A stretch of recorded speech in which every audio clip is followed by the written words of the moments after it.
melhor não. Deputado, você defende liberdade de expressão sem limites? Vou contextualizar.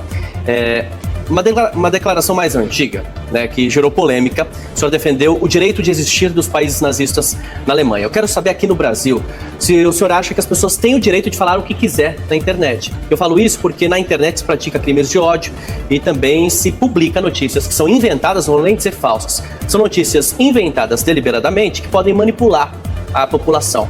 Mas o senhor continua defendendo a liberdade de expressão sem limites? Vamos lá, eu nunca defendi liberdade de expressão sem limites e nunca defendi o que você disse aí, aspas, de países nazistas na Alemanha. Isso sequer seria possível ter. Partidos políticos também nunca defendi partidos políticos nazistas na Alemanha, né? O que eu defendi foi que as pessoas pudessem ter acesso aos documentos históricos do nazismo, justamente para que, entendendo a atrocidade que foi o nazismo, não só ele continue sendo criminalizado, nunca defendi a sua descriminalização, mas que as pessoas entendam a perversidade do que foi, a verdade do que foi o Holocausto, porque infelizmente no Brasil você tem a banalização do Holocausto e da pecha de nazista, né? Muitas vezes, e você vê isso principalmente por parte da esquerda, quando você diverge, né, das políticas públicas de esquerda, você é taxado de fascista e de nazista. Isso diminui o peso histórico do que foi o nazismo, do que foi o Holocausto, porque não existe paralelo de uma divergência política dentro do âmbito democrático do Brasil, de você colocar a pecha de que uma pessoa defende um genocídio industrial em massa sem paralelo na história, tá?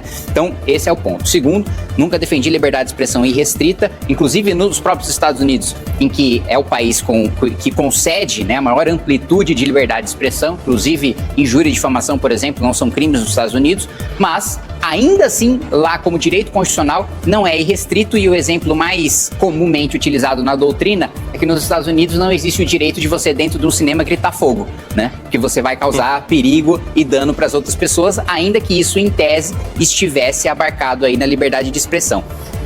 Aqui no Brasil, e eu defendo uma doutrina que é mais compatível com o nosso ordenamento jurídico, que vem do direito romano, do direito alemão, que é você ser responsabilizado pelo dano que você causa quando você acusa, por exemplo, injustamente uma pessoa de crime, né? Quando você imputa falsamente uma conduta criminosa, se eu falo que uma pessoa roubou e não provo, que estuprou, matou e não provo, eu tenho que ser responsabilizado por isso, né?